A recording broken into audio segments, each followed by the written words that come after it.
삼토시님과 함께 부동산 이야기 한번 나눠보도록 하겠습니다. 반갑습니다. 네, 반갑습니다. 네, 첫 출연이시고요. 네. 간단하게 자기소개 부탁드리겠습니다. 안녕하세요. 네이버와 다음에 여러 카페에서 그리고 블로그를 통해서 부동산 관련 칼럼을 쓰고 있는 삼토시라고 합니다. 이렇게 만나 뵙게 돼서 반갑습니다. 부동산 스터디 카페에서 삼토시님 글, 그 다음에 삼토시님 블로그 글 많이 보고 계시죠? 4년 동안 많이 올랐습니다. 네, 폭등을 좀 어떻게 보시는지. 지금까지 이 폭등의 원인, 가장 큰 원인은 직접적인 원인은 매매 유통 물량 그리고 전세 유통 물량의 감소가 가장 큰 직접적인 원인을 끼쳤다고 보거든요. 매매 유통 물량을 보면 2014년부터 서울이 연간 기준으로 이제 반등을 시작했는데 연간 기준으로는 최장 기간 상승 중입니다, 지금. 물론 이제 1999년부터 2009년까지 상승을 했는데 중간에 2004년에 한번 쉬어갔거든요. 근데 현재 지금은 이제 2014년부터 2021년까지 지금 8년째 한 번도 쉬지 않고 지금 오르고 있습니다. 가장 트리거가 된 것은 2017년 파리 대책을 이야기하지 않을 수가 없는데 파리 대책의 가장 큰 특징은 이제 2018년 4월부터 다주택자 양도세를 중과를 한 게 가장 큰 영향을 미쳤다. 왜냐하면 시장을 하락으로 유도할 만한 매물은 다주택자들로부터 나와야 되거든요. 왜냐하면 1주택자가 무주택자로 돌아가기 쉽지 않기 때문에 다주택자들이 매물을 유도해야 되는데 오히려 양도세를 중과함으로써 다주택자들이 매물을 막아버렸다. 그게 가장 큰 그 상승의 원인을 단초로 제공했고 또 하나는 이제 주택임대사업자를 활성화하면서 짧게는 4년, 길게는 8년 동안 그 매물이 잠김 효과를 초래한 것도 들 수 있고 과거 때 보면은 3주택 그리고 2주택자 양도세를 중과하고 그리고 나서 집값이 폭등한 게 2006년이었거든요. 똑같은 상황이 발생하고 있는 겁니다. 또 하나는 이제 전세인데 전세 시세 상승률이 서울 기준으로 2017년 2% 올랐고 2018년 1.6% 올랐고요. 2019년은 0%로 안정화가 되었었습니다. 사실은 매매가와 전세가의 갭을 벌려야 매매가의 상승을 제동을 또 걸 수 있는데 전세가 매매가의 갭이 17, 18, 19년 계속 벌어졌죠.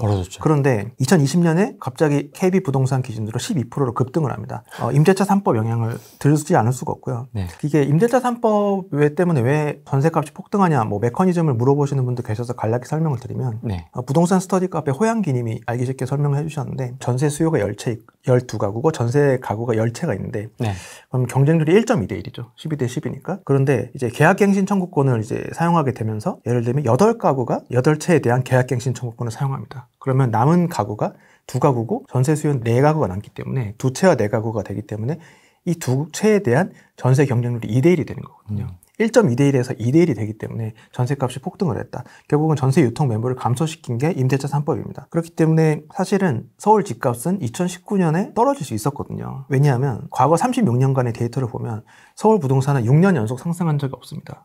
그 왜 그러냐면 홍춘욱 박사님이 또 메커니즘을 설명해 주셨는데 우리나라 부동산은 집값이 오르기 시작하면 곧바로 인허가 물량이 늘어나고 그게 2년, 3년, 4년, 5년으로 갈수록 입주로 이어지면서 물량 폭탄이 돼서 결국은 5년 이상, 6년 이상 상승한 적이 없었던 게 서울 부동산이었거든요. 실제로 상승 6년째에 해당하는 2019년에는 약 5만 4천 호가 서울 아파트가 입주를 했고 그게 2008년 이후 11년 만에 최대 물량이거든요. 그리고 2020년에도 5만 7천 호가 입주를 했습니다. 그러니까 상승을 시작하면 인허가가 들면서 결국은 상승 6, 7년짜리 입주 물량 폭탄이 이어진 게 이번에도 발생을 했는데 이렇게 정책의 부작용으로 매매 유통 물량, 전세 유통 물량이 감소가 되면서 이 입주 물량의 효과가 상쇄돼 버린 거죠.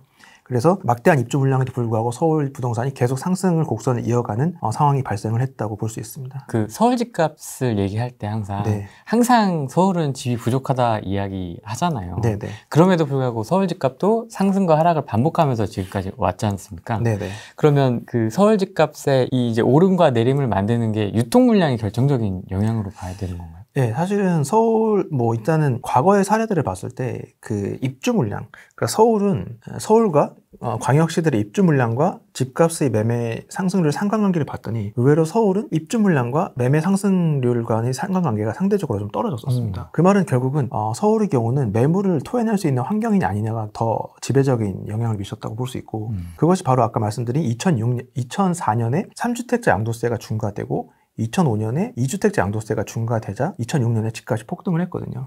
마찬가지로 2018년 4월에 다주택자 양도세 중과하자 2018년 가을에 집값이 폭등을 했습니다. 결국은 입주 물량 영향도 중요하겠지만 그것보다는 양도세를 어떻게 부과하냐에 따라 집값이 좀 오르내린 상황이 좀 서울에는 더 큰 영향을 미쳤다고 볼 수 있습니다. 그러면 유통 물량을 줄어들게 만든 게 그런 세제 쪽 관련된 강화? 맞습니다. 심리적인 영향은 좀 어떻습니까? 심리. 결국은 오를 거야 이러는 심리. 결국은 이런 게 가속도를 붙인 거라 생각하거든요. 다주택 양도세가 중과되고 향후 공급 감소가 이제 보인다는 이제 보도가 계속 나오니까 아무래도 매수 심리에 불을 당긴 부분도 있다고 생각하는데, 기본적으로 심리는 펀더멘탈 이후에 이제 심리가 따라붙는다고 생각하기 때문에 심리는 그 현상을 가속화시키는 부분이지 그 현상의 전환점을 만드는 트리거는 아니라고 생각하거든요.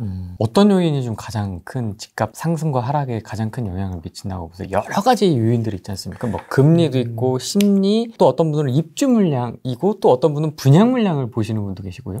네. 전문가분들은 그렇게 다양하게 보시지만 일반인 분들, 뭐 무주택자 분들이 뭐 1주택을 사거나 그런 쪽에 있어서는 그렇게 미분양이 어떻고 뭐 향후 그렇게 구체적으로 이렇게 다 총체적으로 분석을 하시진 않는다고 생각하거든요. 다만 저는 이제 개인적으로 생각하는 건 이번에 상승 전환을 봤을 때는 매매가 전세가의 갭이 많이 줄어들자 전세 세입자분들이 이제 주택을 매수하는 수요로 이제 전환된 게 가장 큰 요인이었다고 생각합니다. 왜냐하면 2009년부터 2013년까지 계속 서울 같은 경우는 전세가율이 계속 올라갔거든요. 매매가와 전세가의 갭이 계속 좁혀지는 과정이 있었습니다. 근데 전세가율이 거의 60% 수준에 도달하자 이제 전세 사시던 분들이 매매로 돌아선 거거든요. 그러니까 그 부분의 영향, 그러니까 결국은 저는 전세가가 뒤에서 설명드릴 기회가 있을 것 같은데 전세가율이 높을수록 매매가의 버블이 작다고 생각하거든요. 그러니까 결국은 전세가율이 높아지면 세입자분들의 매매가 대비 이제 차이가 별로 안 보이니까 이제 집을 사도 되겠구나 이렇게 전환하기 시작하는 그런 일정한 시점이 있다고 보고요.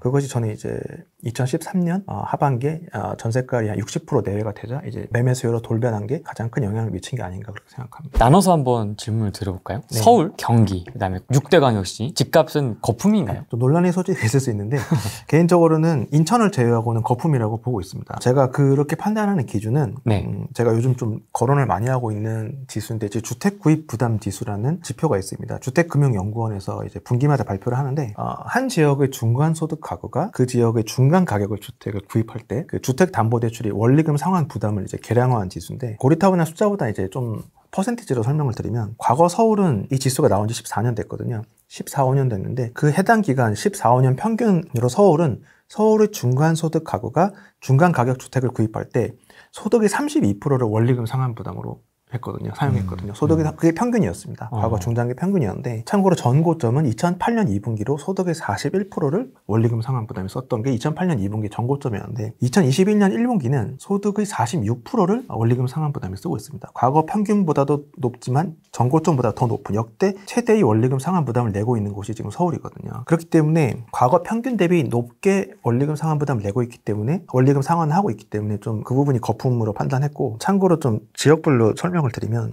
경기도 같은 경우는 과거 평균 소득의 19%를 원리금 상환에 냈고 지금은 25%를 내고 있습니다. 그리고 부산과 대구는 과거 평균 소득의 15%를 냈는데 지금은 부산 18%, 대구 17% 내고 있고요. 뭐 광주는 과거 평균이 소득의 10%를 냈고 지금은 12%를 내고 있고, 대전은 뭐 과거 평균이 14%였는데 지금은 소득의 18%를 원리금 상환으로 쓰고 있습니다. 반면 인천 과거 15년간 평균이 소득의 16%를 원리금 상환 부담에 냈는데 지금은 14%를 내고 있습니다. 인천만이 주택 구입 부담 지수 또 원리금 상환 부담이 과거 평균 대비 낮은 상태거든요.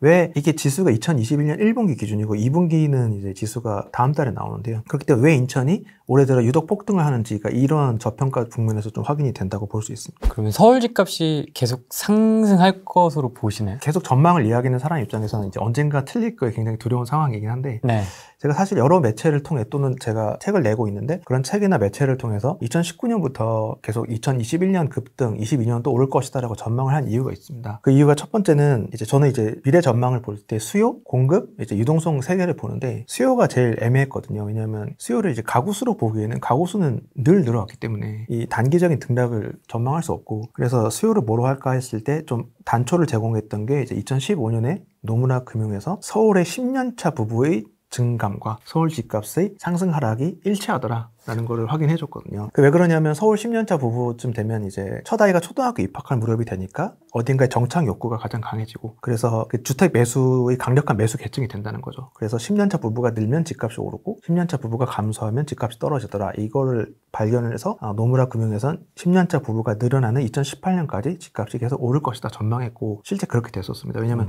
노무라 금융이 얘기했던 2015년에는 앞으로 집값이 계속 오를까 긴가민가한 시점이었거든요. 근데 2018년까지 집값 상승을 이러한 요인을 맞췄고, 저도 그걸 보고 굉장히 깨닫는 바가 있었고, 그래서 서울 10년차 부부보다 더 관련이 깊은 계층이 없나 또 좀 상관관계를 많이 분석을 해봤더니 서울, 경기 11년차 부부가 서울 집값과 밀접한 연동관계가 있는 게 확인이 되었습니다. 어떻게 찾으셨어요? 이게 이제 말로 설명을 드리면 더 쉬울 것 같은데 서울, 경기 11년차 부부가 2008년부터 감소를 하자 서울 집값이 2009년부터 내려가기 시작했고 서울, 경기 11년차 부부가 2014년부터 증가하자 집값이 2014년부터 서울이 반등을 했고요. 서울, 경기 11년차 부부가 2019년에 다시 감소를 하자 상반기 조정을 겪었습니다. 우연이라고 보기엔 굉장히 일치하는 모습을 보여주고 있고, 근데 문제는 그 서울, 경기 11년차 부부가 2021년에 급증을 하거든요. 서울 주택의 가장 강력한 매수 계층, 실수요 계층이 2021년에 늘어납니다. 수요가 늘어나고 공급은 입주 물량으로 볼 수 있는데 작년에 서울 아파트 입주 물량이 57,000호 정도였는데 올해가 약 30,000호로 반토막이 납니다. 그리고 내년은 21,000호로 3분의 1 토막이 나거든요. 결국은 수요가 늘고 공급이 줄어드는 해가 올해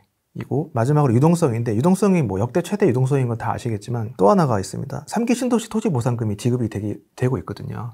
역대 최대 유동성에 3기 신도시 토지보상금이 더해지고 있습니다. 그렇기 때문에 다시 정리하면 올해는 수요가 늘고 공급이 줄고 유동성이 늘어나는 상승을 향한 삼박자가 다 갖춰진 해가 올해거든요. 그렇기 때문에 올해 급등을 2019년부터 전망을 하지 않을 수가 없었고 2022년도 입주 물량도 작년에 3분의 1 토막이 나기 때문에 적어도 내년까지는 상승 가능성이 높지 않나 이렇게 예상을 하고 있습니다. 그러면 이 상승이 언제까지 지속될 것으로 보세요? 여기도 저는 제가 전망키로는 뭐 2023년 전후가 가장 유력하지 않나 이렇게 판단을 하고 있는데 네. 뭐 가장 큰 이유가 사실은 이제 아까 말씀드린 것처럼 서울 집값이 역대 최장 기간 상승하고 있거든요. 2014년부터 지금 8년째 상승하고 있고 만일 제 전망대로 21년, 22년도 상승하면 9년 연속 상승하는 해가 되는데 과거 그 어떤 기간보다도 길게 상승하고 있다는 것은 그만큼 버블이 커지고 있다는 것을 의미한다고 봅니다. 버블이 커지면 아무래도 새로운 충격에 취약해질 가능성도 높은데 제가 23년, 24년 또 뭐 그 전후를 중장기 고점으로 보는 이유는 바로 그때부터 하방 압력을 가하는 이벤트들이 계속되기 때문이거든요.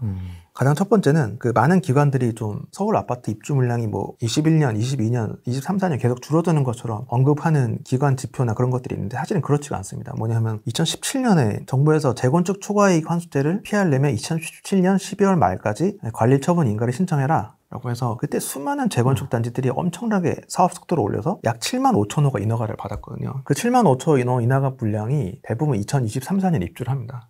대표적으로는 둔천주공 12,000호 정도 있고 개포주공 1, 4단지가 합치면 1만 호 정도 되는데 거기도 2023년에 입주를 하고요. 반포 레미안 원베일리 뭐 이런 것도 있고 이런 식으로 굉장히 많은 2017년에 인허가 단지들이 23, 4년 입주를 하기 때문에 사실 21, 2년에 입주 물량이 확 줄기 때문에 버블이 더 커질 거거든요. 더 커진 상태에서 23, 4년에 입주 물량이 갑자기 많아지면 아무래도 첫 번째 충격을 받게 될 것으로 보이고요. 두 번째는 방금 말씀드린 그 서울 아파트의 가장 강력한 실수요 계층인 서울, 경기 11년차 부부가 2024년부터 급감을 시작합니다. 다시 말하면 21년과 반대로 23, 4년은 공급이 늘고 수요가 주는 거거든요. 그 데이터도 나와 있습니까? 네네. 그렇게 되어 있죠. 그래서 아무래도 21년과 반대 상황이 23, 4년에 연출이 되기 때문에 일단은 첫 번째 하방 압력을 가해지는 요소다. 그렇지만 조정폭 또는 하락폭은 크지 않을 거라 보는 이유는 전세가율이 되게 지금 현재로 높은 상태고 다시 말해 매매가를 이제 뒷받침해주는 전세가가 높은 상태인데 올해 내년은 입주 물량이 더 줄어들기 때문에 전세가율이 계속 고공행진할 거거든요. 그렇기 때문에 전세가율이 높은 상태이기 때문에 이렇게 입주 물량이 늘고 10년차, 11년차 부부가 줄어들어도 조정폭은 크지 않을 거라 예상하는데 다만 이제 26년, 27년엔 좀 하락폭이 커질 수 있다고 저는 보고 있습니다. 왜냐하면 첫 번째는 그 주택임대사업자가 2015년부터 늘기 시작해서 2018년에 급증을 하는데 뭐 단순하게 이제 8년간 매물이 잠기는 물량이라고 봤을 때는 2023년부터 매물이 나올 수 있고 26년에 이제 매물이 급증할 수 있다는 얘기가 되겠거든요. 그 부분이 하나 있고 두 번째는 이제 3기 신도시인데 3기 신도시 영향력을 물론 이제 낮게 보는 분들도 많지만 사실 서울 부동산이 지금까지 두 차례의 중장기 조정장이 있었는데 그 조정장에 늘 신도시 입주가 함께 했었습니다. 1기. 네네.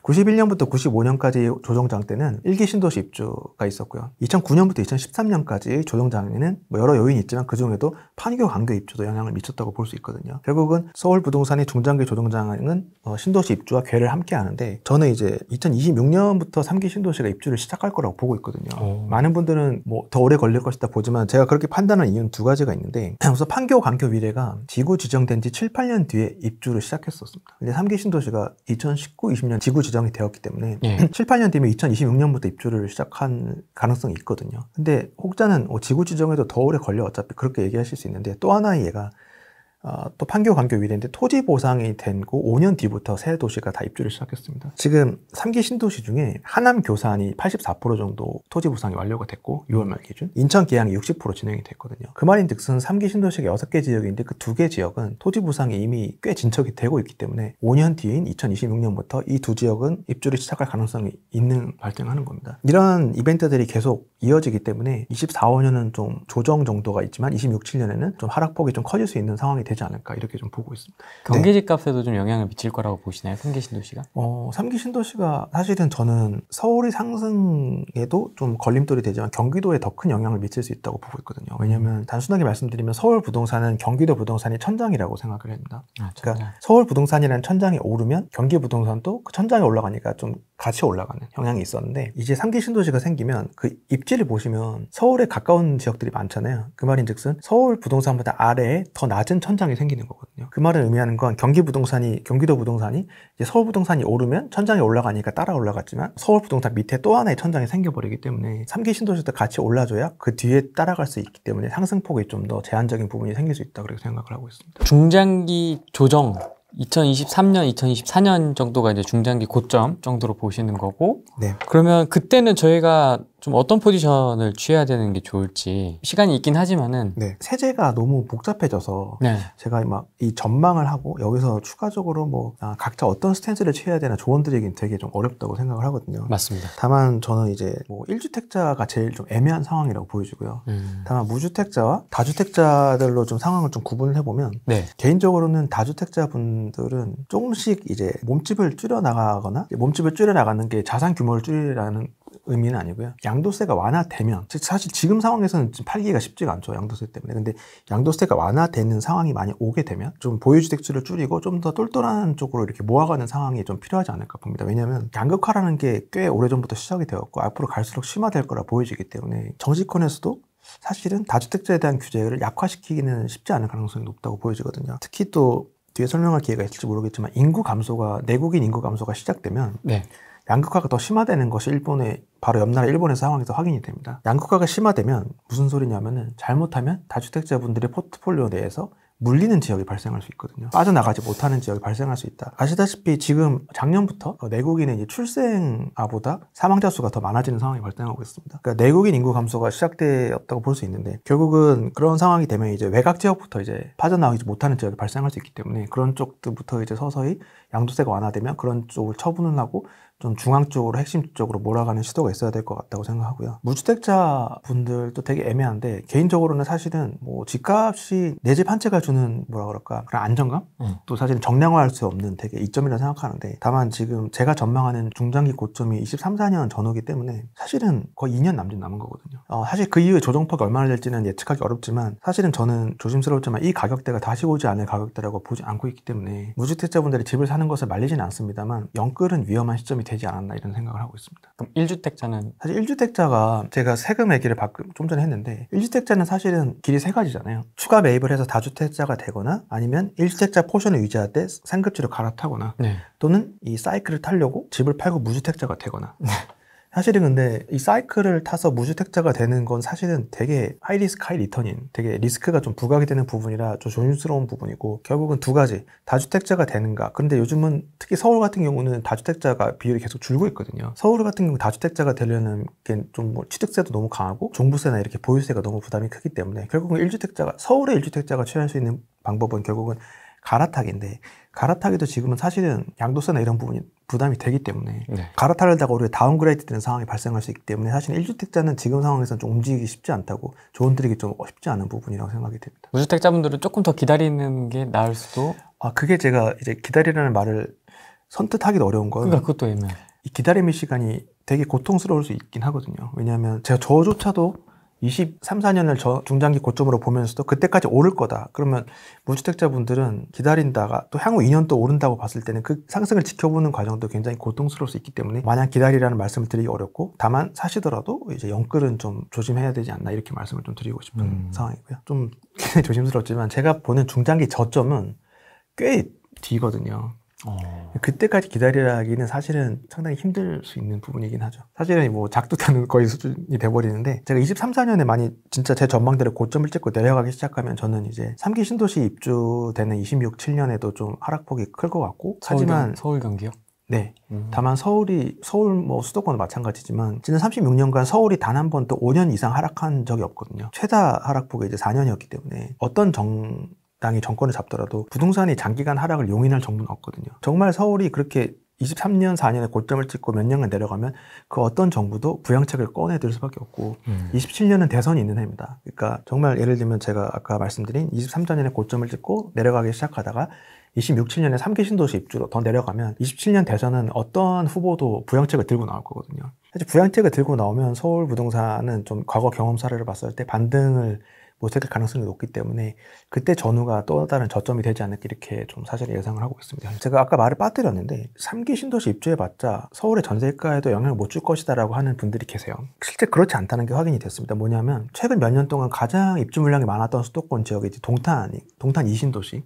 동탄 2신도시인데 동탄 2신도시에서 많은 분들이 생각하실 거예요. 아니 동탄이 서울에서 얼마나 먼데 동탄 입주해봤자 서울에 아무 영향을 줄 수 있냐 하실 텐데 그렇지 않았습니다. 동탄 2신도시가 2015년부터 입주를 시작해서 계속 입주를 하는데 2017년 1분기에 화성시, 동탄이 속한 화성시가 입주 물량을 드디어 못 견디고 2017년 1분기에 전세가 고점을 찍고 내려가기 시작하거든요. 17년 1분기에. 그런데 신기하게도 그 다음 분기인 2분기에는 경부고속도로 타고 북쪽으로 올라가면 그 다음에 있는 수원시가 2분기에 전세가가 고점을 찍고 내려가기 시작합니다. 맞습니다. 그리고 그 다음 분기 3분기에는 경부고속도로 타고 북쪽으로 올라가면 그 다음에 있는 용인시가 그 다음 분기에 고점을 찍고 내려가고요. 그 다음에 맞이하는 게 성남시, 그 다음에 서울인데 성남시와 서울이 그 다음에 17년 4분기, 2018년 1분기에 정점을 찍고 내려가기 시작합니다. 그때 일부 언론에서 2018년 상반기에 서울이 이제 전세가가 하락하니까 헬리오시티 영향이라는 분석을 내놓은 기사가 있었거든요. 말이 안 됩니다. 왜냐하면 헬리오시티는 2018년 12월 말에 입주를 시작하는데 반년도 더 전에 전세가 영향을 미칠 수가 없거든요. 2018년 1분기 전세가 하락은 1년 뒤에 있는 헬리오시티 입주 영향을 받은 게 아니라 동탄의 입주 여파가 분기별로 화성, 수원, 용인, 성남, 서울까지 순차적으로 영향을 미쳤다고 볼 수 있는 거거든요.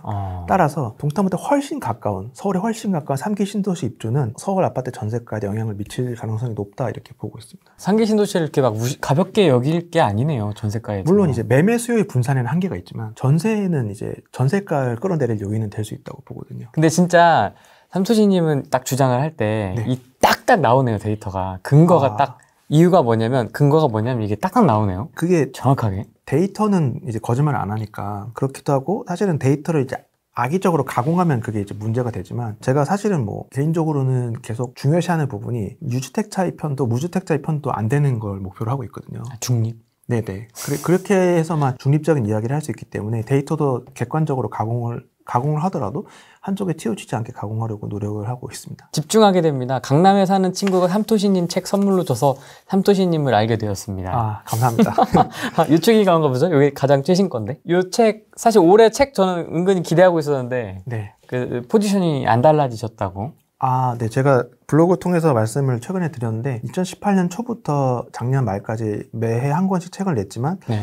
올해는 안 내기로 했거든요. 왜냐하면 제가 스탠스가 바뀌지 않을 것 같고 제가 23, 4년을 중장기 고점으로 보고 있기 때문에 내년 말에 22년 말에 이 고점이 전망 유효한지에 대한 정리를 하는 내용을 내년 말에 언급하는 게 적절할 것 같고 지금 상황에서는 제가 스탠스가 안 바뀌었는데 또 책을 내는 건 제 책을 선택해 주시는 분들에 대한 결례라고 생각해서 올해는 책을 내지 않기로 했습니다. 서울 진입을 포기하면 안 되는 이유, 이거 궁금합니다. 두 가지 말씀을 드릴 수 있을 것 같은데 네. 도쿄와 수도권 도시들 간에 2000년 1월부터 현재까지 매매 지표 추이를 한번 봤거든요. 그랬더니 신기하게 2005년과 2011년에 좀 유의미한 변화가 있었습니다. 뭐냐면 2000년부터 봤으니까 2004년까지는 도쿄와 수도권 도시들이 같은 비율로 떨어지더라고요. 근데 2005년이 되자 도쿄와 수도권 도시들이 반등을 하는데 도쿄가 좀 더 치고 나가는 모습이 확인되고요. 좀 치고 나오다가 다시 하락을 하는데 다시 반등하는데 2011년이 되자 도쿄와 수도권 도시들 간의 격차가 더 크게 벌어지기 시작합니다. 그럼 과연 2005년과 2011년에 무슨 일이 발생했냐? 그 2005년은 일본이 근현대 들어서 최초로 일본의 인구가 감소한 해거든요. 그리고 그 이후로 좀 인구가 정체를 겪다가 2011년부터 일본 인구가 본격적인 감소를 시작합니다. 인구 감소가 되면 핵심지로의 쏠림 현상이 심화된다는 상황이 일본의 사례, 도쿄와 수도권 도시들 간의 사례에서 확인이 된 셈이고 왜 그러냐 알기 쉽게 설명을 드리면 저수지가 있잖아요. 네. 저수지가 있는데 이제 평상시에 물이 가득 차 있는데 그 가뭄이 들이닥치면 그 가장자리부터 말라붙는, 가장자리에 있는 물고기들은 자칫 방심하면 웅덩이에 갇혀서 말라 죽는 그런 상황이 발생하고, 물고기들에게 지능이 있다고 이제 가정을 하면 가뭄이 오면 안전한 호수 중앙으로, 저수지 중앙으로 모여야겠구나라는 생각을 할 수 있는데, 마찬가지로 인구 감소도 가뭄 현상이랑 똑같다고 봐야 되는 거예요. 가장자리부터 말라붙기 시작하는 거거든요. 그러면 이제 좀 더 핵심지, 호수 중앙 핵심지로 몰려가는 현상이 발생하는 거고, 또 명절 때 보면 아파트 단지 주차장이 이제 평소엔 꽉 차 있는데 명절 때 이제 귀향길에 오르기 때문에 텅텅 비잖아요. 네. 그런데 늘 저희가 주차하고 싶어하는 각 동 엘리베이터 앞은 늘 차 있단 말이에요. 그러니까 인구 감소 상황, 그 주차장이 비는 상황이 오더라도 핵심지는 엘리베이터 앞에 주차 공간은 늘 수요가 있다는 겁니다. 그러니까 모두가 성장할 때는 이제 다수요가 모두 다 같이 올랐지만 인구 감소가 시작되면 이제 비핵심지, 핵심지 차이가 더 벌어질 수밖에 없는 현상을 이런 사례로 좀 설명을 드릴 수 있겠고, 결국은 부동산 핵심지라고 했을 때는 대한민국 부동산 핵심지는 서울, 그 다음에 뭐 수도권이나 광역시 이렇게 될 수 있기 때문에 이 내국의 인구 감소가 시작되었기 때문에 이제 우리나라도 일본처럼 양극화가 더 심화될 수밖에 없고, 따라서 핵심지로의 접근을 포기하면 안 되고 더 이제 서둘러야 된다. 과거에는 핵심지로의 접근이 다소 선택사항이었다면 이제는 좀 더 필수적인 생존의 문제가 되는 상황이 오고 있지 않나 이렇게 생각을 합니다. 버블이 끼어있긴 하지만은 중장기적으로는 네. 진입을 포기하면 안 된다. 네, 서울과 나머지 지역, 광역시와 나머지 지역의 차이가 더 벌어질 것이기 때문에 서울, 수도권, 광역시로의 접근을 좀 서두르실 필요가 있다 이렇게 생각을 합니다. 이 엘리베이터 앞에 주차하고 싶은 건 나도 마찬가지인데 이 다 꽉 차 있고 자리가 항상 네. 돈이 있어야 들어가지. 그래서 네. 우회로는 없냐 이렇게 얘기하실 수도 있거든요. 차선책, 뭐 대안. 결국은 그래서 스텝 바이 스텝, 그러니까 바로 빨리 서울에 들어가야 돼, 빨리 수도권에 광역시에 들어가야 되고 너무 이렇게 급하게 연끌을 하시는 시점은 지금 아니라는 말씀을 좀 드리고 싶고, 스텝 바이 스텝으로 올라가실 필요가 있는데, 개인적으로는 그 서울과 광역시도 좀 이제 차이가 있는데, 사실은 광역시 안에서도 좀 눈여겨볼 때가 있다고 생각하거든요. 차선책으로. 저는 개인적으로는 이제 결론부터 말씀드리면 23, 4년이 서울이 고점을 찍는 순간 부산과 광주를 좀 좋게 보고 있거든요. 그 이유가 좀 몇 가지 있는데, 첫 번째는 국가 간의 경제력을 비교할 땐 GDP라는 개념이 있지 않습니까? 근데 지역 간의 경제력을 비교할 땐 GRDP, R 그 지역이라는 단어가 들어가서 그 지역의 총생산, 지역 총생산 GRDP로 경제 규모를 따지는데, 서울과 6대 광역시의 GRDP 경제력 규모가 2010년부터 18년, 19년까지 비슷한 규모로 조금씩 줄었거든요. 그러니까 별 차이가 없어요. 근데 서울과 광역시의 경제력 규모가 별 차이가 없는데 집값이 서울만 뛰었을 때는 6대 광역시도 이에 좀 디커플링을 어느 정도 좀 원복시키는 시장의 구심력이 있다고 생각하고 있고요. 그것이 발생한 게 2009년부터 13년이었고, 서울이 2002년부터 2009년까지 폭등할 때 6대 광역시는 완만하게 올랐었거든요. 근데 서울이 2009년에 정점 찍고 내려가자 지방 6대 광역시가 폭등을 해갖고 그 갭을 좀 메우는 시도가 있었는데, 그 갭이 그러한 시장의 움직임은 앞으로도 있을 거라고 생각하는 이유가 방금 말씀드린 그 GRDP, 경제력 규모가 서울과 6대 광역시 합친 게 비슷하게 움직이고 있기 때문에 서울 집값만 6대 광역시보다 지나치게 오버슈팅을 지속할 수 없다는 게 하나 있고, 또 하나는 이제 10억 이상 금융자산 보유자 비중을 확인했는데, 최근 5년간 봤더니 서울, 그러니까 전국에서 차지하는 전국 10억 이상 금융자산 보유자에서 서울이 차지하는 비중이 조금씩 오르고 있는 건 맞았습니다. 광역시는 빠지고 있었는데, 그거 보면 역시 부자들이 서울로 가고 있구나 알 수 있지만, 그 광역시 내에서도 부산과 인천은 그 비중이 늘고 있더라는 거거든요. 결국은 부산과 인천을 눈여겨봐야 될 이유가 있고, 아까 광주 이야기를 한 이유는, 부산과 광주 이야기를 한 이유는 부산과 광주의 그 인허가 물량이 갈수록 줄고 있습니다. 그 말인즉슨 인허가 물량이라는 건 결국은 중장기 입주 물량을 가늠할 수 있게 되는데, 부산과 광주의 중장기 공급이 줄어들 가능성이 높아지고 있다고 볼 수 있거든요. 그게 입주 물량으로 나타나는 해가 뭐 23, 4년 이후로 보고 있기 때문에 부산과 광주가 23, 4년 이후는 입주 감소 폭이 좀 크지 않을까 이렇게 좀 보는 이유가 여기에 있다고 할 수 있겠습니다. 다이렉트로 서울, 다이렉트로 강남은 안 되니까 네. 좀 그렇게 이제 지방에서 네, 스텝 바이 스텝으로 올라갈 필요가 있지 않나 이렇게 생각을 합니다. 차곡차곡. 상승 시그널, 하락 시그널과 관련돼서 어떤 지표를 좀 관심 있게 보는 게 좋을까요? 저는 이제 네 가지를 보거든요. 그 지역별로 봤을 때 아까 말씀드린 주택 구입 부담 지수. 네. 주택 구입 부담 지수를 보는 이유는 이제 소득과 금리 대비 버블이 얼마나 껴 있는지를 나타내고, 전세가율은 전세가 대비 매매가에 얼마나 버블이 껴 있는지를 보여주는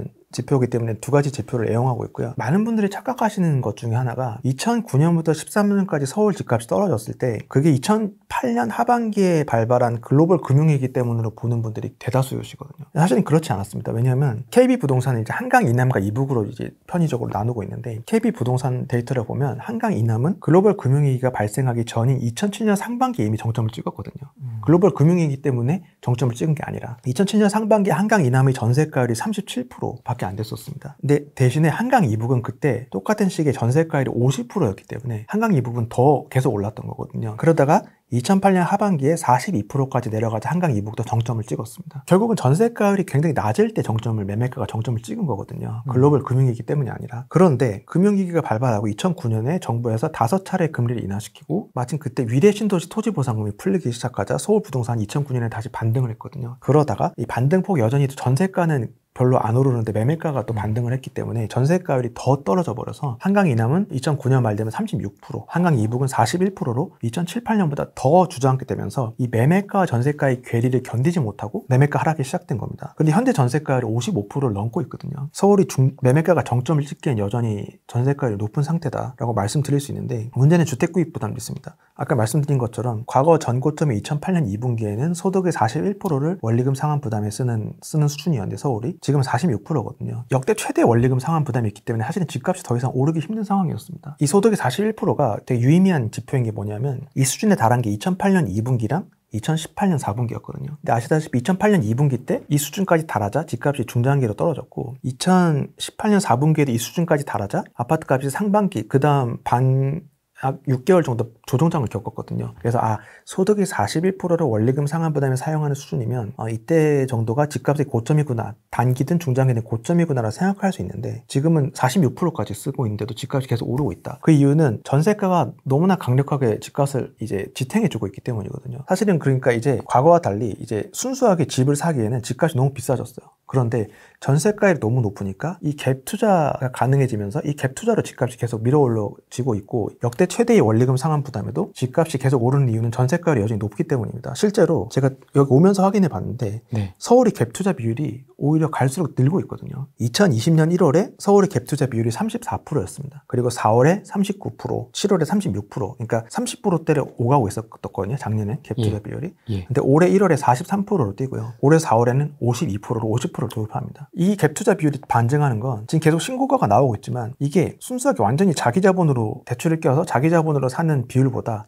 전세를 끼고 사는 비율이 계속 올라가고 있기 때문에 그래서 신고가가 갱신되고 있거든요. 따라서 사실 정부도 전세가를 낮추는 시도를 해야지 집값이 잡히지 계속 엉뚱한 규제를 하면은 이 집값이 잡히기는 여전히 어렵다는 좀 말씀을 좀 드리고 싶습니다. 이 전세가가 굉장히 중요하네요, 그러면. 네, 이 전세가 결국은 매매가를 잡으려면 과거 중장기 고점은 결국은 전세가를 무너뜨리면서 매매가가 다시 하락이 유도된 거거든요. 근데 지금 사실은 규제의 부작용 중에 대표적인 실책이 그 장기 보유 특별 공제에다가 실거주 요건 삽입하면서 외지에 살고 있는 서울 집주인들이 서울로 돌아가게 만든 부분. 그 다음에 분양가 상한제를 하니까 청약 대기 수요로 많은 분들이 전환돼서 이제 전세 수요, 청약 대기 수요 이퀄 결국은 전세 수요인데 결국은 전세 수요가 늘고 전세 매물은 주는데 거기에 쐐기를 박듯이 임대차 3법으로 전세 매물을 더 줄여버렸기 때문에 전세가가 고공행진해서 매매가를 더 잡기 어려운 부분이 사실은 이 규제의 가장 치명적인 부작용이라고 좀 말씀을 드릴 수가 있겠습니다. 임대차 3법은 또 혹자들은 시행착오를 겪고 있는 거다. 2년, 4년 후에 나중에는 이게 안정화가 되는 한두 달 전에 최근 글을 썼었는데 제가 정말 정책 당국자들이 하는 말 중에 안정화라는 말을 정말 싫어하거든요. 왜냐하면 과거에 90년에 그 전월세 임대차 기간을 1년에서 2년으로 늘렸을 때 김현미 전 국토부 장관께서 하시는 말씀이 홍남기 경제부총리도 그런 말씀을 하셨죠. 과거에 그렇게 임대차 기간을 늘렸지만 결국은 6개월 뒤엔 시장이 안정화가 되더라 라는 말을 하셨습니다. 안정화가 된 말은 그 안정화라는 단어가 제가 생각하는 안정화 부총리님이나 장관님이 얘기하신 안정화가 틀리다고 생각하는 건 안정화라는 건 그런 규제를 시행해서 전세가가 올랐지만 다시 6개월 뒤에 그 전세가가 이전 상태로 내려와야 안정화라고 생각하거든요. 그 규제 시행해서 전세가가 올랐는데 그 다음에 이 고공 상태가 유지되는 거 안정화라고 하는 건 저는 좀 안정화가 아니지 않냐. 그렇죠. 규제 이전의 상태로 돌아가야 안정화지. 지금도 마찬가지입니다. 사실은 작년 8월에 임대차 3법이 통과가 됐고 전세값이 바로 폭등을 했습니다. 그렇지만 이제 정부에서 얘기했던 부분은 과거 90년, 91년과 마찬가지로 6개월 뒤면 전세값이 다시 안정화될 거야 라고 했지만 실제 폭등한 이유 올해 1분기에는 전세값이 떨어지는 게 아니라 그냥 유지를 했었죠. 근데 그것도 사실은 올해 1분기는 올해 입주 물량의 40%가 1분기에 모였기 때문에 전세가가 유지가 된 거지 사실은 다시 입주 물량이 줄자 2분기부터 다시 전세값이 뛰기 시작했죠. 그러니까 안정화라는 게 규제를 시행하지 않았으면 그렇게 폭등을 안 했을 텐데 시행하고 나서도 그 상태를 유지하는 게 저는 안정화가 아니라고 생각하거든요. 네, 그래서 그 부분은 좀 어폐가 있지 않나 개인적으로 그렇게 생각을 하고 있습니다. 임대차 3법 얘기하고 하니까 갑자기 떠오른 건데 투기꾼들이 다 이 집을 사재기 해가지고 싹쓸이 해가지고 집값이 올라간 거다. 그게 좀 재미있는 게 아까 제가 데이터를 가공할 때 주관과 의도가 들어간 가공은 위험하다고 말씀을 드린 이유가 여기 있거든요. 김현미 전 국토부 장관께서 취임사 때 뭐라 그러셨냐면 현재의 집값 상승은 다주택자의 투기 때문이다라고 얘기를 했었습니다. 그 이유로 하나의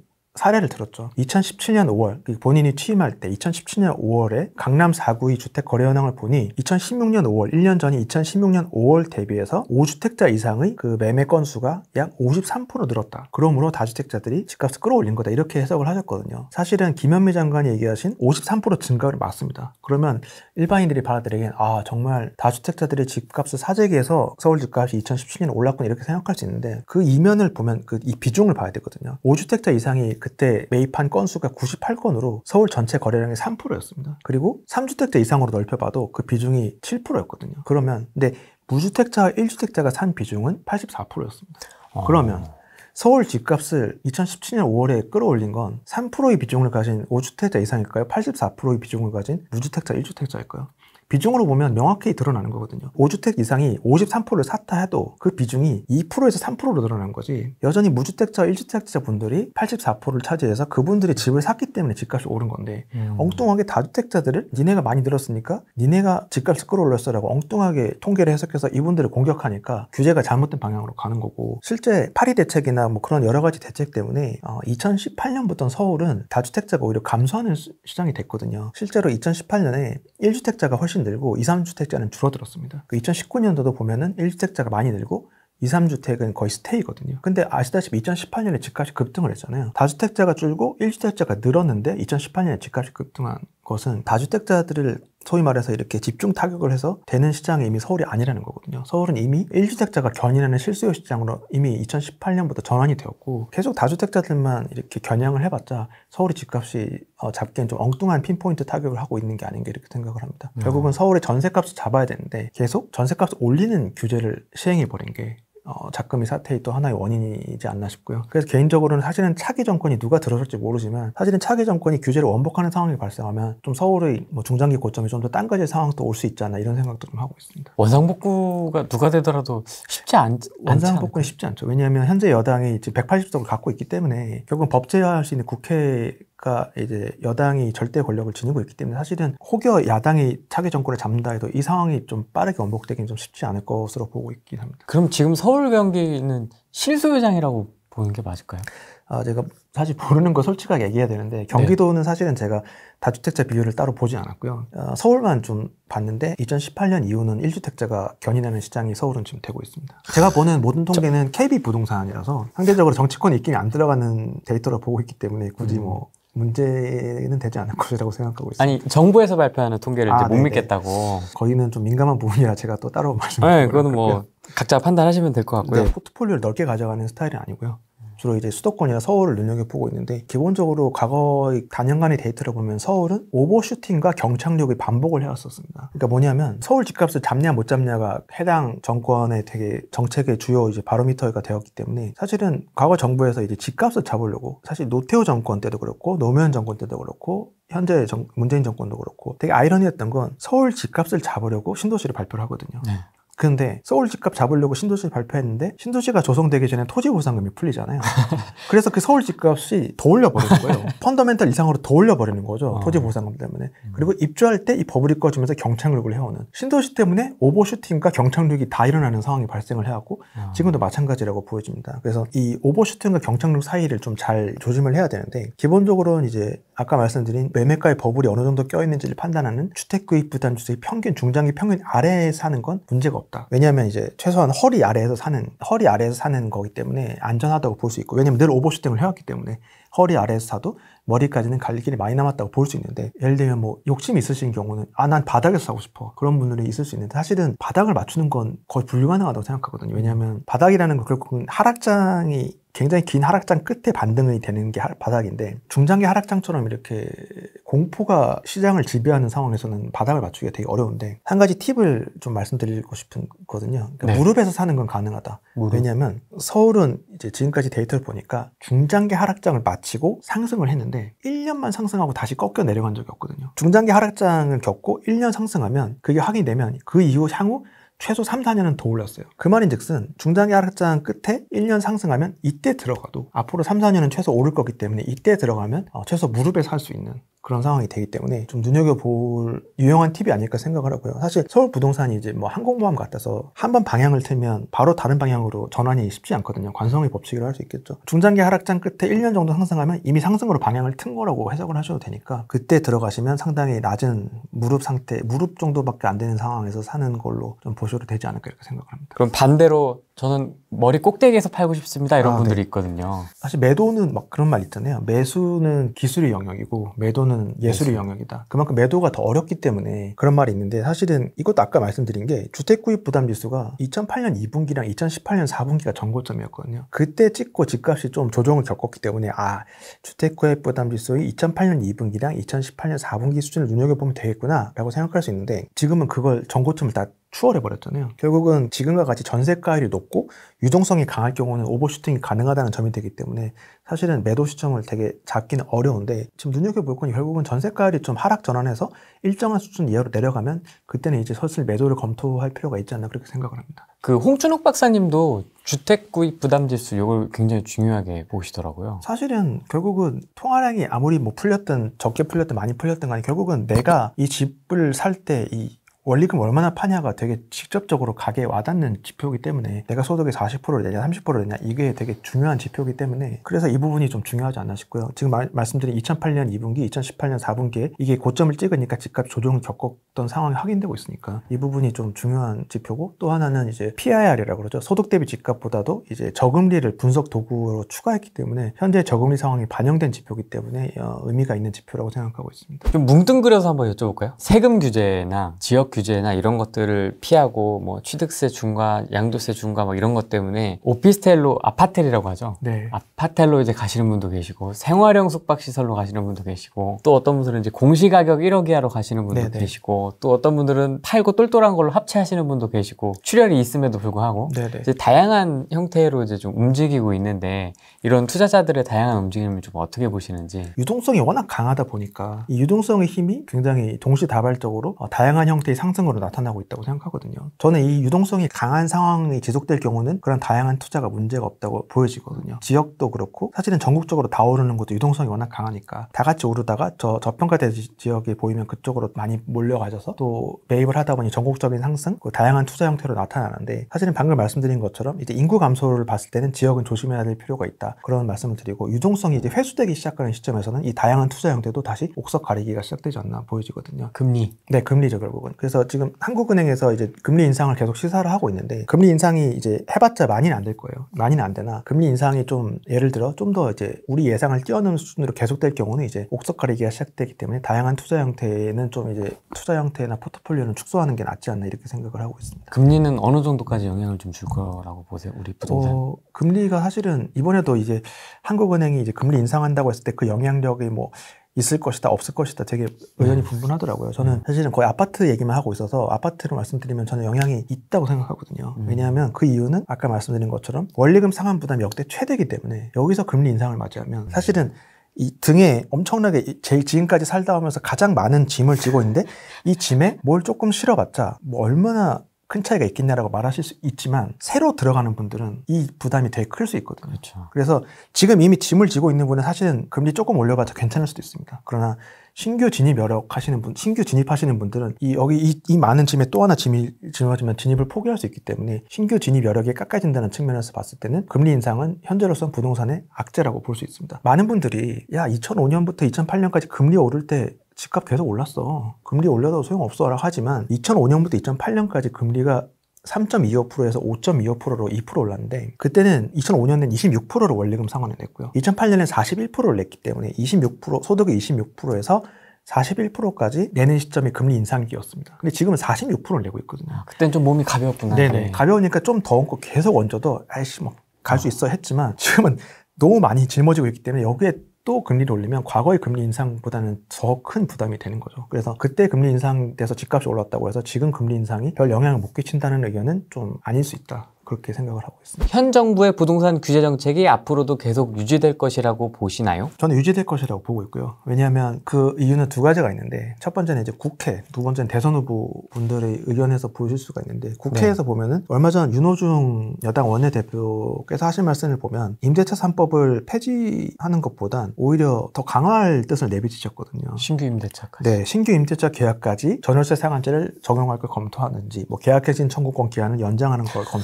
더 강화할 것을 시사하는 발언을 하셨기 때문에, 원내대표라는 거는 그 국회의원들이 대표잖아요. 그분의 발언은 좀 의미하는 바가 있다 생각하고, 그 국회의원 분들의 의중이, 여당 국회의원들이 어느 정도의 다수의 의중이 반영된 결과가 이제 원내대표의 발언이 아닐까 싶고, 또 유력 대선 후보분들의 발언을 보면 이게 부동산 대책 규제를 다시 원복시키려는 발언을 하시는 분은 없는 것 같거든요. 강화시키면 강화시켰지. 그렇기 때문에 이 규제는 좀 현 여당이 다시 정권을 잡을 경우라고 가정하면 이 규제가 바뀔 가능성은 현재로서 낮다, 이렇게 판단이 됩니다. 삼투시님은 저평가 지역, 저평가 아파트 어떤 식으로 좀 찾으세요? 결국은 주택구입 부담지수를 보고 있거든요.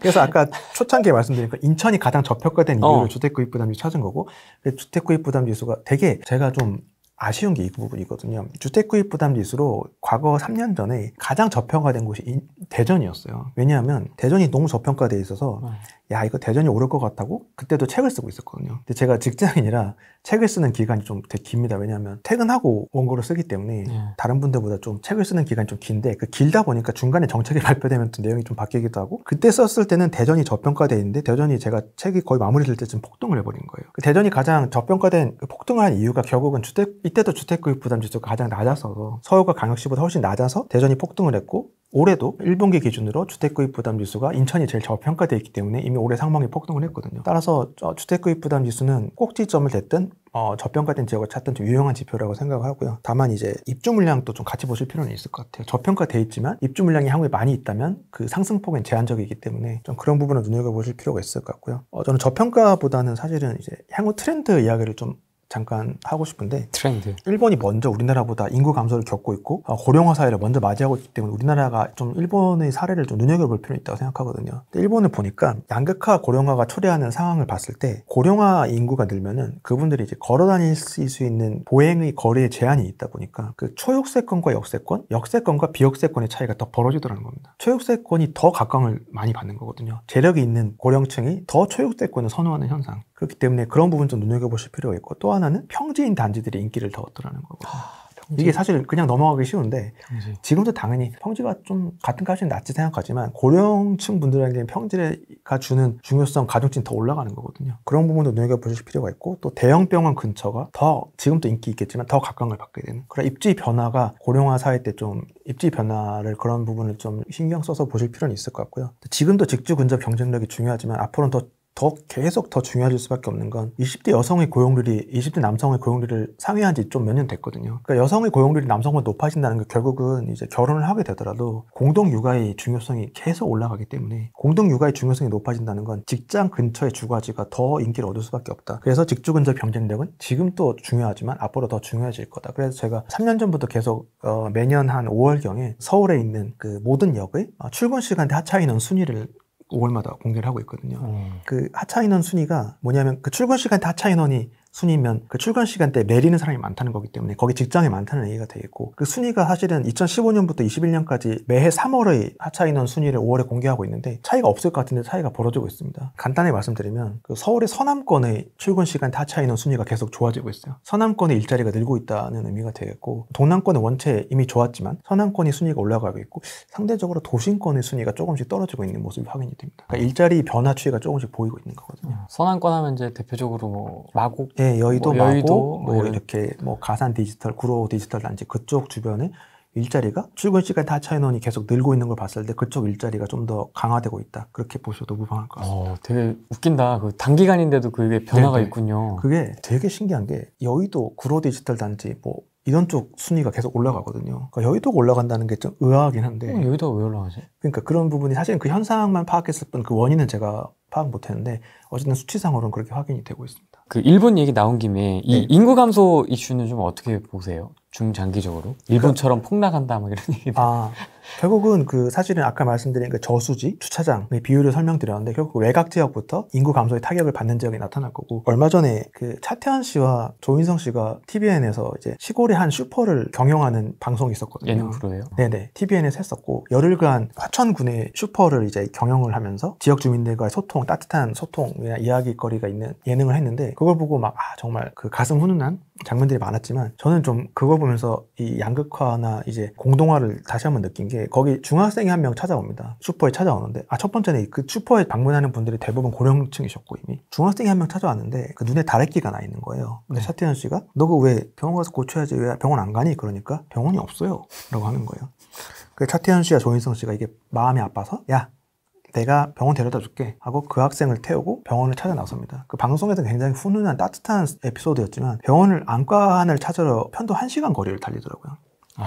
그러니까 양극화는 사실은 의료 인프라의 붕괴부터 시작되거든요. 주변에 의사 지인분들을 보면은 연봉을 2배 준다 해도 핵심지에서 멀리 떨어진 곳에 안 가려고 합니다. 그렇죠. 그러니까 의료 인프라가 붕괴가 시작돼서 조금이라도 여건이 있는 분들이 핵심지로 몰려가는 현상이 발생하고 그런 상황이 이제 고령층이 막 공기가 좋은 곳에 이거는 이제 아니거든요. 일본만 봐도 여러 개 있는 고령층은 다 도심으로 몰려가고 있습니다. 우리나라도 똑같은 현상이 발생하고 있고 인구가 감소하면 이 외곽 지역의 인프라를 유지할 여력이 더 없어지는 거거든요. 그러니까 일본의 사례를 우리나라가 똑같이 답습한다고 보여지고 결국은 아까 말씀드린 것처럼 핵심지로의 접근은 이제는 생존 문제다. 이렇게 좀 말씀을 일본의 사례에서 좀 드릴 수 있을 것 같습니다. 지방을 팔고 서울로 가는 거에 대해 광역시 또는 수도권 서울로 가는 게 생존의 문제다라는 말씀을 드렸는데 그러면서도 서울이 지금 중장기 고점을 향해 계속 가고 있거든요. 사실은 그 사람이 망각의 동물이라고 서울이 중장기 하락장 때 아픔을 많이 까먹고 계신 분들도 많더라고요. 좀 극단적인 사례가 될 수 있지만 음마 아파트가 2007년 1분기에 34평 실거래가 평균이 13억이었거든요. 5년 뒤인 2012년 4분기에 8억까지 떨어집니다. 그리고 2016년에 다시 이제 13억을 회복하는데 이 단기적인 등락이 사실은 개개인들에게는 사실 작지 않은 금액이거든요. 중장기 고점을 서울이 향해 가고 있기 때문에 지방을 팔고 서울로 가는 건 중장기적으로 추천을 하지만 지금 이 순간 또는 중장기 고점으로 전망하는 23, 4년 전후 사이에 서울로 가는 거는 좀 불안한 측면이 있고요. 오히려 방금 말씀드린 인천이나 일부 광역시가 좀 더 저평가되어 있지 않나 그렇게 생각을 하고 있습니다. 저희 다주택자분들 이제 살짝 언급을 해주셨는데 저희 다주택자분들은 여전히 투자에 목말라 있고 그렇게 투자를 했는데도 목말라 계시고 지금 뭘 해야 될지 고민이 많습니다. 사실은 저는 이제 제가 지금까지 낸 책도 다들 어떻게 보면 하시는 무주택, 1주택자 분들에 대한 조언격의 글이라서 책이라서 이렇게 다주택자 분들은 알아서 사실은 잘하시기 때문에 제가 이렇게 조언을 드리는 게 맞나 싶기도 하거든요. 근데 제가 감히 좀 조언을 드리면 어쨌든 금리는 더 이상 이보다 인하되진 않을 것 같고요. 상기 신도시 토지 보상금이 풀리지만 상기 신도시 토지 보상금까지 내년에 다 풀리면 이제는 추가적으로 유동성이 강화된 것보단 오히려 좀 약화될 가능성이 더 높고 금리 인상이 있으면 그리고 인구 감소는 아까 말씀드린 시작했기 때문에 사실은 투자 환경이 지금은 너무 좋았지만 조금씩 이 현재보다는 조금 더 악화될 가능성이 높다. 그런 가능성이 있고 정책이라는 건 좀 부담스럽지만 현재 여당이 다시 정권을 잡거나 또는 최근 야당의 유력 후보인 윤석열 후보도 이야기하시는 거 보면은 2주택자가 넘어가는 집은 매도를 유도해야 된다는 말씀을 하셨더라고요. 결국은 현재의 정치 지형상으로는 다주택자에 대한 3주택자 이상에 대한 규제가 약화되는 것보다는 강화될 가능성이 좀 높지 않나 이렇게 보여지거든요. 현재 국회 지형, 그다음에 대선 후보들의 발언들 다 종합해보면 그렇기 때문에 양도세가 지금 사실 못 파시잖아요. 양도세가 너무 세니까. 양도세 규제가 많이 다음 정권 때 또는 다음 국회 때 완화가 되면 그때는 좀 저는 오히려 투자보다는 일단은 좀 쉬어가는 타이밍, 보유주택을 좀 몸집을 줄이는 게 좀 필요하지 않나 생각합니다. 그리고 몸집을 줄이고 이제 좀 더 똘똘한 주택 쪽으로 몰아가는 게 낫지 않나 싶고요. 아크로 리버파크에 선배 한 분이 살고 계신데 그분이 저한테 하는 얘기가 더 갈아탈 데가 없다, 더 올라갈 데가 없다는 얘기죠. 그러니까 멋있다. 그렇죠. 그게 그 발언이 의미하는 바는 뭐냐면 이 꼭대기로 갈수록 매물이 없다는 거예요. 왜냐면 더 갈 데가 없으니까 눌러앉는 거거든요. 계속 그 하급지는 계속 위로 올라가려고 하기 때문에 그 매물이 계속 이거 팔고 올라가고 매물이 있는데 이 꼭대기는 꼭대기로 갈수록 매물이 적을 수밖에 없는 이유가 여기 있다고 생각하거든요. 또 하나는 현재의 정부 정책 때문에 그 증여가 엄청나게 많이 일어나고 있습니다. 증여가 많이 나고 있다는 건 결국은 매물 잠김이 더 심해질 수밖에 없는데 그 증여가 일어나는 곳이 상급지로 갈수록 증여 비중이 더 올라가거든요. 위로 가는 문이 점차 좁혀지고 있기 때문에 그렇지만 다주택자에 대한 규제는 약화되긴 어렵다고 보여지기 때문에 양도세가 완화된다는 전제에서 완화되면 좀 줄이고 상급지로 가시는 움직임을 보일 필요가 있지 않나 이렇게 생각을 합니다. 여당이 180석이라 정권이 바뀌어도 뭐 딱히 바뀔까 싶네요. 네, 뭐 아무래도 정권이 바뀐다 하더라도 결국은 세제는 이제 국회에서 법제화를 해야 되기 때문에 180석에 있는 민주당 서명 정권상 아무래도 좀 상황이 그렇게 극적으로 향후 몇 년간, 향후 1, 2년간 그렇게 극적으로 바뀔 일은 좀 없지 않나 이렇게 생각이 되긴 합니다. 이 단어를 저는 별로 좋아하진 않는데 네. 벼락거지 됐다는 느낌을 많이 받고 있는 무주택 2030 분들에게 하고 싶은 이야기 있으세요? 저 입장에서도 그 후배들이 그런 상실감, 좌절감을 많이 있고 결국은 산 후배들도 있고 아직도 기다리는 후배들도 있는데 사실은 뭐 개인적으로는 언젠가는 기회는 온다는 게 제 지론이거든요. 그 기간이 사실은 짧든 길든 간에 언젠가는 온다라고 생각하는데 조심스럽지만 저는 이 가격대가 다시 오지 않을 가격대라고 생각 안 하고 있거든요. 왜냐면 역대 최장기간 상승은 그만큼 이걸 밀어올린 힘이 있는데 그게 저금리와 정책의 부작용 때문이거든요. 저금리는 해소되기 어렵다고 보더라도 정책의 부작용이 많이 해소되면 그 부분 때문에 오른 가격은 어느 정도 내려갈 여지가 있다고 생각이 됩니다. 결국 언젠가는 펀더멘탈을 회귀한다는 게 시장의 기능이라고 보거든요. 다만 이제 그 이야기는 하고 싶습니다. 산이 높으면 골이 깊다고 하는데, 그러니까 산이 높으면 골이 깊은데 그 골이 지금까지는 늘 산보다 깊진 않았거든요. 항상 그 얘기를 하시더라고요. 네네. 산이 높아도 골은 있을 건데 골이 그리 깊진 않다. 그렇기 때문에 골은 언젠가 반드시 오는데 그 골이 왔을 때를 놓치지 말아야 한다라고 생각하고요. 제가 아까 말씀드린 팁인 하락을 몇 년 하더라도 1년간 반등하면 그때는 무조건 좀 들어가야 되지 않을까 그런 말씀을 좀 드리고 싶습니다. 내가 정책 결정권자라면 나는 이렇게 잡겠다. 어떤 식으로 하시겠습니까? 다행히 생각을 하고 왔거든요. 제가 정책 집행하거나 제안하는 사람이라면 향후 1, 2년을 봤을 때 입주 물량이 더 감소를 하기 때문에 집값이나 전세값을 더 밀어올릴 환경이거든요. 이 상황에서 집값이랑 전세값을 잡으려면 입주 물량이 줄어드는 상황을 잡으려면 결국은 전세가를 매매가는 당장 못 잡더라도 전세가를 잡을 상황을 배경을 좀 마련해야겠다.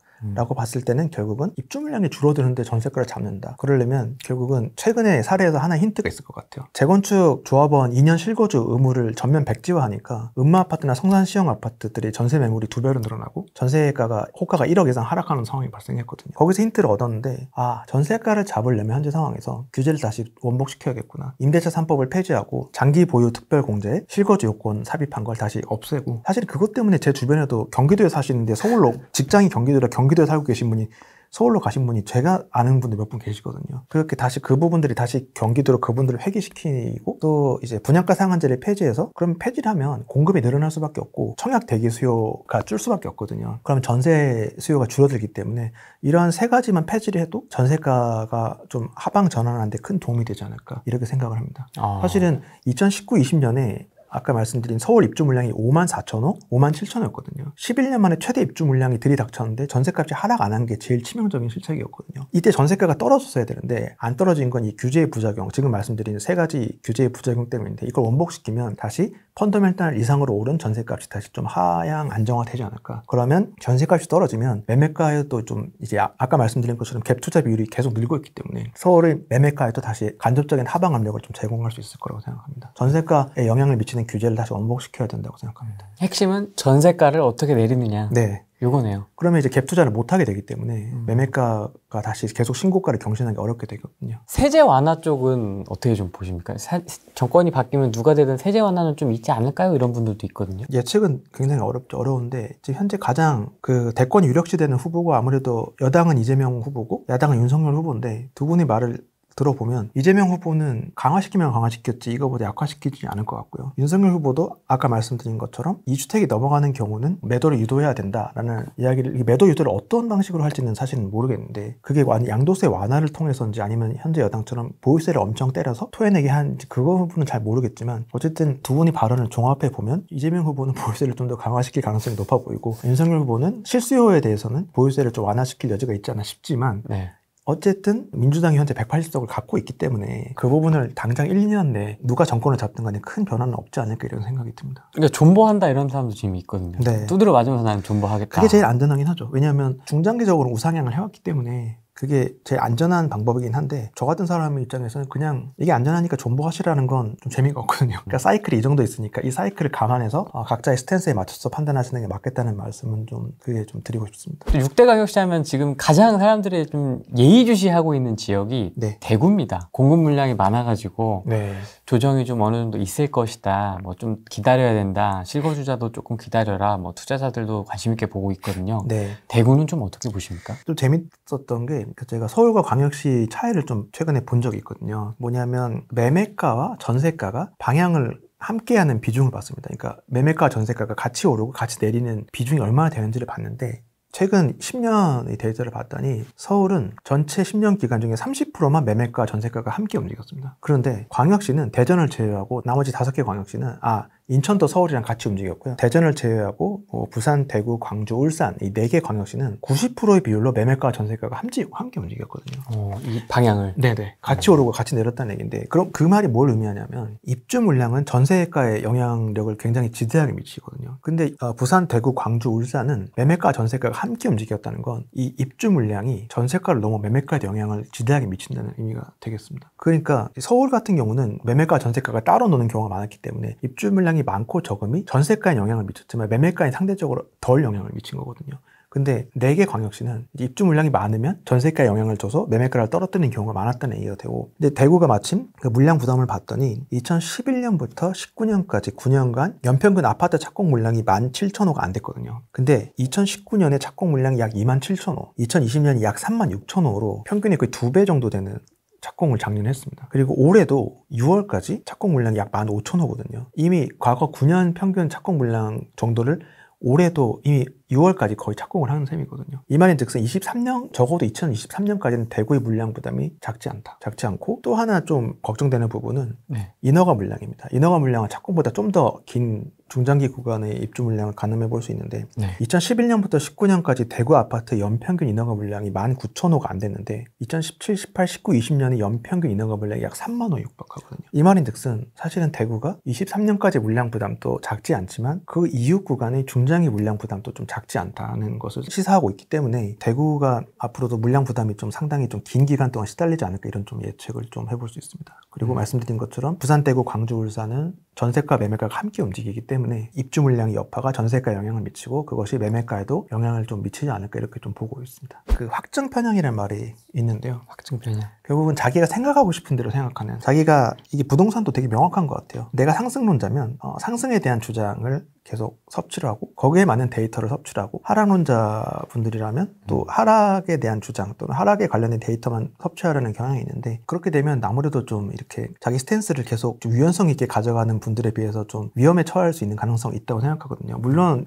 우리나라 부동산이 계속 우상향을 걸어왔기 때문에 사실은 상승론자에 섰던 분들이 훨씬 더 재산 증식을 많이 했고 성공률이 훨씬 높았지만 인구 감소는 한 번도 못 겪어본 일이기 때문에 지금까지 투자 공식이 늘 옳게 된다는 보장은 없다고 생각하거든요. 다만 이제 계속 유동성은 계속 통화는 계속 풀리는 경향이 있기 때문에 장기적으로 우상향이 있지만 그 우상향 속에서도 양극화, 부침은 굉장히 심할 것이다 라고 보여지기 때문에 특정한 쪽에 이렇게 주장을 섭취하는 것보다는 다양한 방면의 의견들을 좀 섭취하시는 게 좀 더 도움이 되지 않을까 이렇게 생각을 합니다. 오늘 삼토시님 인터뷰를 하면서 느낀 거는 역시 나는 지방의 어디 소규모 단지에 공시가격 1억이 도저히 못하겠다. 조심히 안전빵으로 가야겠다는 생각이. 유동성이 강화될 때는 사실은 되게 좋은 투자 방식이거든요. 근데 이제 유동성이 회수되고 인구 감소를 맞이하고 그런 상황이 복잡하게 얽히면 일부 지역은 좀 위험할 수도 있겠다는 생각을 합니다. 삼토시님과 함께 이야기 나눠봤고요. 다음에 또 기회가 된다면 한번 모시고 이야기 나눠보도록 하겠습니다. 오늘 여기까지 하겠습니다. 고맙습니다. 감사합니다. 안녕 한번 해주세요. 안녕하세요. 감사합니다.